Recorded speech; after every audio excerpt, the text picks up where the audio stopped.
পার্সেন্টেজের part 2 এরপর আজকে part 3। গতকালকে পার্ট 2 হয়েছিল, আজকে পার্ট 3। পার্ট 3তে আমরা আলোচনা করব পার্সেন্টেজের সুবীর দাস ম্যাথ সলিউশন থেকে 21 থেকে 30 নম্বর প্রশ্নের উত্তর। 21 নম্বর অঙ্কে দেখি কি বলা যায়। একটি পরীক্ষায় পাস নম্বর 30%। একজন ছাত্র 85 নম্বর পেয়ে 5 নম্বরের থেকে 10 নম্বর বেশি পেল। পরীক্ষায় নম্বর কত ছিল? তাহলে 85 পেয়ে 10 নম্বর বেশি পেয়ে গেছে পাসের থেকে, তাহলে পাস কততে? পাস হচ্ছে কততে? 85 থেকে 10 বাদ সমান 75তে পাস। এই 75 নাম্বারটা হচ্ছে 30%। ওই যে বলেছে 5 নাম্বার, আর আমরা মোট নাম্বার কত ধরবো? 100%। মোট নাম্বার ধরবো 100%। তাহলে 30% সমান হচ্ছে কত? 75। তাহলে একে কত হবে? 75/30। আর 100তে কত হবে? 100 ইন্টু 100 উপরে চলে যাবে ঐকিক নিয়মে। 0 0 3 25 75, 25 ইন্টু 10 গুণ করলে হবে 250 নম্বর। অর্থাৎ মোট নাম্বার ছিল পরীক্ষায় 250 নম্বর। এটা আনসার। 22 নম্বর অঙ্ক। এক্সপ্রেস ট্রেনের ভাড়া 20% বৃদ্ধি পাওয়ায় যাত্রী সংখ্যা 20% কমে যায়। আয় কত বাড়বে বা কমবে? এখানে বলেছে ভাড়া 20% বাড়বে কিন্তু যাত্রী সংখ্যা 20% কমবে। তাহলে ধরি প্রথমে 100 জন লোক ছিল এবং তাদের প্রত্যেকের ভাড়া ছিল 100 টাকা করে। তাহলে মোট আয় কত হতো? মোট আয় এই ক্ষেত্রে হয়ে যেত 10,000 টাকা। এটা ছিল আয় প্রথমে। কিন্তু বলেছে ভাড়া 20% বেড়ে গেল, অর্থাৎ ভাড়া 100 থেকে হয়ে গেল 120 টাকা, কিন্তু যাত্রী সংখ্যা হয়ে গেল কত? যাত্রী সংখ্যা এখানে 20% কমে গেল, তার মানে হয়ে গেল 100 থেকে 80। তাহলে এখানে ভাড়া কত হলো? এখানে মোট আয় হয়ে গেল কত? তাহলে 8 12 96 গুণ করলে 96 দুটো শূন্য, এত টাকা। আগে আয় হতো 10,000 টাকা, এখন আয় হচ্ছে কত? 9600 টাকা, অর্থাৎ 400 টাকা কমে গেল। আয় তার 400 টাকা কমলো। কততে কমলো? না তো 10,000 টাকা থেকে 10,000 টাকায় কমছে কত? এই আয় থেকে কমছে, কিন্তু 10,000 টাকায় কমছে 400 টাকা। তাহলে 1 টাকায় হবে 400/10,000 টাকা। এবং শতকরা বলেছে, তার মানে ওপরে 100 চলে যাবে। দুটো শূন্য দুটো শূন্য দুটো শূন্য দুটো শূন্য, 0 কেটে গেল। তাহলে 4% কী হয়ে যাবে? কমবে। এটাই অ্যান্সার। নেক্সট অঙ্ক 23 নম্বর। কোনো পরীক্ষায় 40% ইংরেজিতে, 30% গণিতে ফেল করলো। উভয় বিষয়ে 15% ফেল করলো। শতকরা কত উভয় বিষয়ে পাস করলো? WBCS 2011-তে আসা প্রশ্ন এটা। তাহলে এখানে এই সমস্ত এই শ্রেণীর অঙ্কগুলোকে আমরা একটা ডিজাইনের মাধ্যমে আঁকার চেষ্টা করি।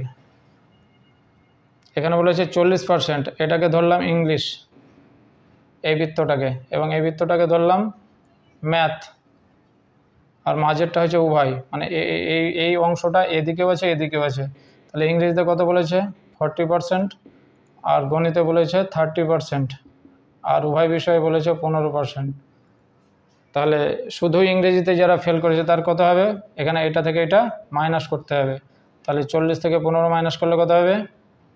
25%। 25 প্লাস এই 15 অ্যাড হবে। এরা উভয় বিষয়ে ফেল করছে, মানে এই 40-এর মধ্যে 15 ভরা আছে, আবার 30-এর মধ্যে এই 15 ভরা আছে, সেই জন্য এটা বিয়োগ হবে, আবার এখান থেকে এটা বিয়োগ হবে। আর এটা উভয় বিষয়ে যেহেতু ফেল করেছে তাই এটা যোগ হয়ে যাবে। বিয়োগ করার দুটো জিনিসকে দুই দিকের বিয়োগ করার পর মাঝেরটা আবার যোগ হবে। তাহলে 40 থেকে 15 বিয়োগ করলে 25, 30 থেকে 15 বিয়োগ করলে 15, আবার 30 থেকে 15 বিয়োগ করলে 15। এটা ফেল করে। তাহলে হচ্ছে 25 আর 15 15 30, 55%। 55% ফেল করে। তাহলে আমরা ধরি মোট স্টুডেন্ট ছিল 100%। তাহলে 100 থেকে যদি 55% বাদ দিয়ে দিই তাহলে কত থাকবে? 45% পাস করে। এটা হয়ে যাবে অ্যান্সার। এটা হচ্ছে পাস, এটা ফেল। ফেল হচ্ছে 55%। তাহলে এখানে চেয়েছে পাস করলো কত? শতকরা, মানে এখানে 100 থেকে 55 বাদ দিল 45%, এটা হবে অ্যান্সার। 24 নম্বর অঙ্ক। একটা পরীক্ষায় 60% ছাত্র ইংরেজিতে পাস করে, 70% হিন্দিতে পাস করে এবং 40% উভয় বিষয়ে পাস করে। শতকরা কতজন উভয় বিষয়ে ফেল করে? এখানে আগের অঙ্কটার মতোই আমরা আবার বৃত্ত এঁকে করব। বলেছে 60% ইংরেজিতে, এটা ইংরেজি আর এটা হচ্ছে হিন্দি। 60% আর এটা হচ্ছে 70% আর এটা হচ্ছে 40%। তাহলে এখানে 60 থেকে 40 বাদ যাবে, তাহলে হয়ে যাবে 20% প্লাস এই 40 অ্যাড হবে, প্লাস এই 70 থেকে 40 বাদ যাবে, তাহলে 30%। এগুলো যোগ করলে কত হবে? 40, 20, 60 আর 30, 90%। 90% কী করে? পাস করে। এটা পাস করা, তাহলে মোট ছাত্র কত? 100%। তাহলে 90% যদি পাস করে, তাহলে কী চেয়েছে? শতকরা কতজন উভয় বিষয়, মানে 100 জনের মধ্যে 90 জন পাস করছে, তাহলে ফেল কত করছে? ফেল করে 100 মাইনাস 90 সমান হবে পার্সেন্টেজ, মানে হচ্ছে 10%। এটা অ্যান্সার। 25 নম্বর অঙ্ক, একটি শহরের জনসংখ্যা 1,80,000 জন। প্রতি বছর জনসংখ্যা 10% হারে বৃদ্ধি পেলে 2 বছর পরে জনসংখ্যা কত হবে? এখানে একের বেশি যখন বছর থাকবে তখনই সমস্যাটা তৈরি হবে। তখন আমরা কিন্তু এই চক্রবৃদ্ধির ফর্মুলাতে ফেলবো না, সেক্ষেত্রে অনেক লম্বা ইকুয়েশন হবে, ক্যালকুলেশনের সমস্যা হবে। আমরা শর্টকাট মেথডে করব। তাহলে এখানে বলছে কি 10% বৃদ্ধি পাচ্ছে, তাহলে 10% বৃদ্ধি মানে কি? 10% মানে হচ্ছে 10/100, কাটাকাটি করলে কত হয়? 1 এর 10, মানে 10 জনে বাড়ছে কজন? 1 জন। 10 জন লোক ছিল, 1 জন বাড়ছে, তার মানে তাই। তার মানে যদি এখন থাকে 10 জন, পরবর্তীতে হয়ে যাবে কতজন? 10 প্লাস 1 সমান হচ্ছে 11 জন। তাহলে আমরা এইভাবে করব। 2 বছর বলেছে, তাই আমরা করব 10। এবছর 10 থাকলে পরের বার হচ্ছে 11, আবার 10 থাকলে পরের বার হচ্ছে 11। এটাকে গুণ করব। 2 বছর বলেছে, দুবার লিখেছি। 10 10 100 আর 11 সঙ্গে 11 গুণ করলে হবে 121। আমার লোক সংখ্যা কত ধরেছি? 100%। 100% মানে কত? এতজন। তাহলে এখানে লিখব যে 100% মানে হচ্ছে 1,80,000 জন। তাহলে একে কত? 1,80,000 বাই, এখানে এইভাবে করে দিলাম 100, এবং এখানে বলেছে কত? 121 বার করতে হবে, কারণ 100 থেকে 121 জন হচ্ছে। তাহলে 121% মানে কত হচ্ছে? তাহলে 121টা আমাদের হয়ে যাবে ওপরে 0 0 0 0। তাহলে 121-এর সঙ্গে 18-র গুণ করতে হবে। 121 এবং 18, 8 একে 8, 8 2 16, 6 হাতে 1, 8 একে 8 আর 1 9, আবার হচ্ছে 121, 8 7 9 2 11, 2 2178 সমান হবে 2178, আর দুটো শূন্য বসে যাবে, এতজন। এটা হয়ে যাবে অ্যান্সার। তার মানে হচ্ছে 2,17,800 জন আনসার। নেক্সট অঙ্ক, একটা শহরের বর্তমান জনসংখ্যা 7,986 জন। প্রতি বছর 10% হারে বৃদ্ধি পেলে 3 বছর আগে জনসংখ্যা কত ছিল? এর ঠিক উল্টো আগেরটার, এটা পরে ছিল, এটা বলেছে 3 বছর। তো আমরা জানি যে এখানে কত? 10% মানে কি? 10/100, অর্থাৎ কাটলে হবে 1 এর 10। তাহলে 10 জনে 1 জন বাড়ছে, তাহলে 10 থেকে হচ্ছে 11, মানে এখন যদি 11 হয় তাহলে আগে, এটা হচ্ছে আগের ঘর, এটা হচ্ছে এখনের। আমরা ক বছর বলেছে, এটাই কিন্তু নিয়ম বা শর্টকাট পদ্ধতি। তাহলে 10 থেকে 11, আবার 10-এ 11, আবার 10-এ 11, এটা গুণ করব। 10 × 10 × 10 মানে হয়ে যাবে 1000, আর 11 × 11 মানে 121, আর 11 121 আর 11-র গুণ করলে হয়ে যাবে 121, একটা স্টেজ বাদ দিয়ে 1, 2 আর 1 3, 2 আর 1 3, 1331, এটা গুণ করলে। তাহলে এখন হচ্ছে এইটা, আর আগে হচ্ছিল 3 বছর আগে 1000, তাহলে 1331টাই হচ্ছে এইটা। 1331টা বর্তমান লোক সংখ্যা 7,986। তাহলে একে কত? এটা বাই হয়ে যাবে 1331, এবং এখন লোক, আগে লোক কত ছিল? 1000। তাহলে 3 বছর আগের জনসংখ্যা বার করতে বলেছে আমাকে, তা 3 বছর আগে আমরা পেয়েছিলাম কত, এখানে গুণ করে 1000, তাহলে 1000 থেকে কত আসবে সেটাই বার করতে হবে। 7986 ইন্টু 1000 বাই 1331, 1331, 7900, লাস্টে 6 আছে, 6 দিয়ে গুণ করলে 6000, মানে 6 কে 6, 3 6 18, 1 3 4, হ্যাঁ হয়ে গেছে 1300, এটা 6 হবে কাটলে, 6 ইন্টু 1000 মানে 6000 জন, এটা হয়ে যাবে অ্যান্সার। 3 বছর আগে লোক ছিল 6000 জন, সেটা বাড়তে বাড়তে হয়েছে এতজন। 27 নম্বর অঙ্ক, একটা গ্রন্থাগারে বইয়ের 40% ইংরেজি, বাকি বইয়ের 40% হিন্দি এবং বাকি বই ওড়িয়া। যদি হিন্দি বইয়ের সংখ্যা 4800 হয় তবে মোট বইয়ের সংখ্যা কত? ধরি মোট বই 100%, তাহলে 100 থেকে কি হচ্ছে, গ্রন্থাগারে বইয়ের 40% ইংরেজি হয়ে গেল 40টি, এটা হয়ে গেল ইংরেজি। আর বাকি থাকছে কত, তাহলে 100 থেকে 40 বাদ দিলে হচ্ছে 60। এই বাকি বইয়ের আবার 40%, মানে 60-এর 40%, এখানে 60-এর 40% হচ্ছে কি হিন্দি, 40/100 মানে 0 0 0 0 0 0 কেটে গেলো, 4 6 24। 60-এর মধ্যে কত বলেছে, 60-এর 40%, বাকি বইয়ের যেহেতু বলেছে, বাকি বই 60, তার 40% মানে 24টা হচ্ছে কি হিন্দি বই, এই 24 হচ্ছে হিন্দি, এবং 60 থেকে এই যে 24 যদি বাদ দিই তাহলে বাকি থাকছে কত, 36টা হচ্ছে ওড়িয়া।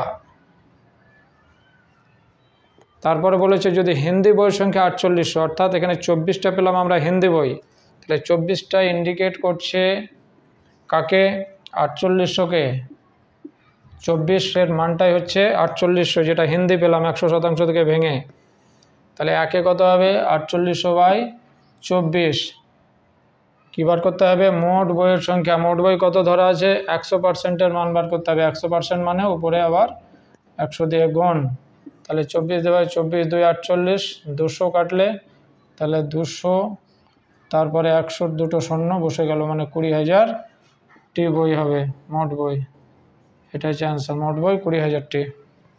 28 নম্বর অঙ্ক, কোনো দ্রব্যের মূল্য 15% বৃদ্ধি পেলে দ্রব্যটির বিক্রয় 20% কমে গেল, তার ফলে বিক্রয়ে কী প্রভাব পড়বে? জিনিসপত্রের দাম বাড়লে তার বিক্রিও কিন্তু কমে যায়, সেটাই সমস্যা। 15% বৃদ্ধি পেল, তাহলে আমরা ধরবো যে আগে 100 টাকা রেটে ও 100টা জিনিস বিক্রি করতো, যার ফলে বিক্রি কত হতো 100 × 100, তার মানে হয়তো 10,000 টাকার বিক্রি হতো টোটাল, এটাই ছিল সেল, এটাই বিক্রি ছিল টোটাল। এখন কি হয়েছে, দ্রব্যটার বিক্রয় 20% কমে গেছে 15% দাম বাড়াতে, তাহলে এখন দাম কত হচ্ছে, 100 টাকা দাম ছিল, এখন দাম হচ্ছে 115 টাকা, কিন্তু তার বিক্রি কত কী হয়েছে, দ্রব্যটির বিক্রি 20% ডাউন হয়ে গেছে, মানে 100 থেকে 20 কমে গেছে, মানে হয়ে গেছে 100 থেকে 20 বাদ দিলে 80টি হয়ে গেছে, তাহলে 115 টাকা রেটে 80টি জিনিস বিক্রি কত টাকা পাবে সে, 115-র সঙ্গে 8 গুণ করুন, 5 8 40, হাতে 4, 8 × 8 = 12, হাতে 1, 8 × 8 = 9, তাহলে 920, আর এই শূন্য বসে গেল, তাহলে 10,000 থেকে 9,200 বাদ দিলে 800 টাকা সে বিক্রি করছে, তাহলে বিক্রি কমছে, তাহলে 10,000 টাকায় বিক্রি কমছে কত 800, এর ফলে বিক্রয় কী প্রভাব পড়বে, অর্থাৎ 100 টাকায় শতকরা কত বাড়ছে না কমছে বিক্রি, তাহলে একে কত হবে, এটা 10,000টা নিচে চলে আসবে, এবং 100-তে কত হবে, 100 উপরে চলে যাবে, 4টে শূন্য, 1 2 1 দুটো জিরো, 4টে জিরো, 1 2 3 4, অর্থাৎ 8% তার বিক্রি কি কমবে, এটা অ্যান্সার। 29 নম্বর, কেরোসিনের মূল্য 30% বৃদ্ধি পাওয়ায় কোনো পরিবারে কেরোসিনের ব্যবহার কমানো হলেও খরচ 4% বেড়ে গেল, ওই পরিবারের কেরোসিনের ব্যবহার কী হারে কমানো হয়েছিল? অর্থাৎ যদি কেরোসিনের দাম 100 টাকা ছিল, দাম বেড়ে গেল 30 টাকা, মানে 130 টাকা। যদি সেই পরিবার 100 লিটার তেল ব্যবহার করত, 100 লিটার যদি তেল ব্যবহার করত, তাহলে তার দাম ছিল 100 টাকা করে, এটা রেট, তাহলে তার খরচ কত ছিল, তার খরচ ছিল 10,000 টাকা, এটা ছিল তার খরচ। এবারে কি বলেছে, এই দাম বাড়ার পরেও কিন্তু পরিবারের কেরোসিনের ব্যবহার কমিয়ে দিয়েছে। যে পরিমাণ ব্যবহার করতো তার থেকে ব্যবহারটা কমিয়েছে, কিন্তু তবুও তার খরচ কিন্তু 4% বেড়েছে। এমনভাবে ব্যবহার কমিয়েছে কিন্তু সেই খরচটা, এই 10,000 টাকা খরচ ছিল সেই জায়গাতে আরও 4% বেড়ে গেছে। তাহলে 10,000 টাকার 4% মানে কত হবে? 10,000 টাকার 4% এটা কিন্তু বেড়ে গেছে, মানে 400 টাকা। এই 10,000 টাকা আগের যে খরচ ছিল তার সঙ্গে 4% বেড়ে গেছে, এইটা বেড়েছে। তাহলে এখন খরচ কত হয়েছে? +400। এই 10,000-এর সঙ্গে 400 যোগ হবে, মানে 10,400 টাকা তার এখনকার খরচ। এখন খরচ, তাহলে আগে খরচ করেছিল কত? 100 লিটার। আর এখন দাম কত হয়েছে? 30% বেড়েছে। আগে ছিল 100 টাকা দাম, এখন হয়েছে 130 টাকা রেটে। এটা এখনকার রেট। তাহলে এখন খরচ কত হচ্ছে? 10,400 টাকা। এখন দাম কত? 130 টাকা। তাহলে এখনকার মোট কত লিটার তেল ব্যবহার করে সেটা পেয়ে যাবো আমরা এখান থেকে। 0 0 13 17 91 8 13 104 0, অর্থাৎ 80 লিটার সে এখন ব্যবহার করছে। এখন ব্যবহার করে কত? এখন ব্যবহার করছে 80 লিটার। আগে ব্যবহার করতো কত? 100 লিটার। তাহলে ব্যবহার কমছে না বাড়ছে? অবশ্যই ব্যবহার কমছে। আমাদেরকে বার করতে হবে ঠিক এই জিনিসটা, কেরোসিনের ব্যবহার কী হারে কমানো হয়েছিল। অর্থাৎ আগে 100 লিটার ব্যবহার করতো, এখন 80 লিটার ব্যবহার করছে, অর্থাৎ 20% তার ইউজ বা ব্যবহার কমিয়েছে। এটা হচ্ছে অ্যান্সার। পার্ট 3 সেশনের আজকের লাস্ট কোশ্চেন। এক ব্যক্তি তার বেতনের 5% কর দেওয়ার পর বাকি টাকার 95% খরচ করে। তার হাতে 114 টাকা থাকলে মোট বেতন কত টাকা? তাহলে মোট বেতন ধরে নিলাম 100 টাকা। তার বেতনের 5% কর দিচ্ছে, তাহলে কর দিচ্ছে 5 টাকা, তাহলে থাকছে কত? 95 টাকা থাকছে কর দেওয়ার পর। এবং বাকি টাকা যেটা থাকছে তার আবার 95% খরচ করে। তাহলে 95 এর 95% মানে কত? 95 গণিত 95/100। তাহলে 95কে 95 দিয়ে গুণ করি। 95 × 95, 5 5 25, 2 5 9 45 আর 2 47, 5 9 45, এর 5 হাতে 4, 9 9 81 আর 4 হচ্ছে 85, 5 7 5 12 2 1, 4 5 9 1 10 না থাকলে 9,025। 95 95 হলো 9,025, 9,025/100, মানে এখানে দশমিকের পর 2 এটা হয়ে যাবে, দশমিক এদিকে 2 ঘর। এত টাকা 95% মানে এত টাকা খরচ করছে। কত টাকা থেকে? 95 টাকা থেকে। তাহলে তার কাছে কত থাকছে? 90 টাকা না 5 টাকা, মানে 4 টাকা 75 পয়সা থাকছে। 95 থেকে 90.25 যদি বাদ দিই তাহলে হচ্ছে 4 টাকা 75 পয়সা তার কাছে থাকছে। তাহলে তার হাতে থাকছে কত? এখানে বলেছে 114, তার মানে এইটা মানে এইটা। তাহলে 4.75 এইটাই ইন্ডিকেট করছে 114কে। তাহলে একে কত? 114/475, আর এই দশমিকটা এখানে এলো, তার জন্য উপরে দশমিকের পর 2 ঘর আছে, উপরে একের পর 2টো শূন্য চলে গেল। এবং কতবার করতে হবে? তার মোট বেতন কত? আমি ধরেছি কত? 100। তাহলে 100তে কত? আবার 100টা উপরে চলে যাবে। তাহলে 114 আর 475, 100 × 100 কত যাবে? 19 দিয়ে যাবে। 5 6 9 5 95, 6 9 114, আর এটাই যদি 19 দিয়ে কাটি তাহলে কত হবে? 19 2 38, তাহলে 2 আর 7 9 95, 5 19 95, 25 সাথে 100 কাটলে হচ্ছে 4 4 6 24, আর এখানকার 2টো শূন্য বসে গেল, 2400 টাকা অ্যান্সার। এইটাই তার হাতে ছিল, মানে 100% মানে এটা answer. Thanks for watching this video. Please subscribe my channel.